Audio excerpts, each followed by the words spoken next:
Mobile চোর সন্দেহে বুধবার সন্ধ্যায় ঢাকা বিশ্ববিদ্যালয়ের ফজলুল হক হল থেকে তোফাজ্জেলকে আটক করে শিক্ষার্থীরা নিয়ে যাওয়া হয় গেস্ট রুমে। সেখানে প্রথম দফায় মারধর করা হয়।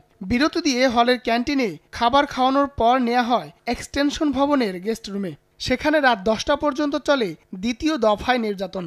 অর্ধশত শিক্ষার্থীর মারধরে নিস্তেজ হয়ে পড়লে আহত তোফাজ্জেলকে নেওয়া হয় শাহবাগ থানায়। সেখান থেকে মধ্যরাতে ঢাকা মেডিকেলে নিলে চিকিৎসক তাকে মৃত ঘোষণা করেন। ও মেন্টালি প্রবলেম আর সমস্যা ছিল, মানসিক সমস্যা।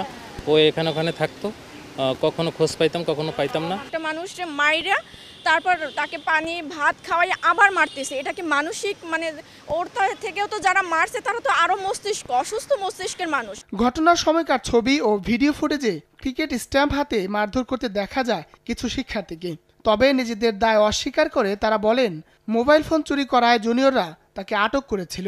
ওই জায়গায় ওইরকম মারাই হয়নি, ওরা জাস্ট একটা জুনিয়র যে ওই স্ট্যাম্প দিয়ে করে মানে পিটাইতেছিল, তখন ফিরানো হয়েছে। পোলাপান মানতে চাইছিল না যে ও মানে পাগল, মানে এটাকে বুঝতে পারে না। ঘটনাটিতে শাহবাগ থানায় হত্যা মামলা দায়ের করেছে বিশ্ববিদ্যালয় কর্তৃপক্ষ। গঠন করা হয়েছে 7 সদস্যের তদন্ত কমিটি। আমাদের প্রশাসনিক প্রক্রিয়া চলছে একদিকে, আর একটা হলো আইনি প্রক্রিয়া চলছে।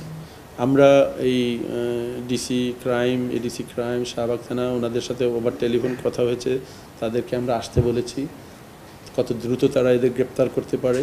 এমন হত্যাকাণ্ড ও মব জাস্টিসের নিন্দা জানিয়ে বৈষম্য বিরোধী ছাত্র আন্দোলনের সমন্বয়করা অন্তর্বর্তী সরকারকে এর বিরুদ্ধে ব্যবস্থা নিতে আহ্বান জানান। তদন্ত সাপেক্ষে যথাযথ প্রক্রিয়া মেনে বিচারের আওতায় তাদেরকে নিয়ে আসতে হবে।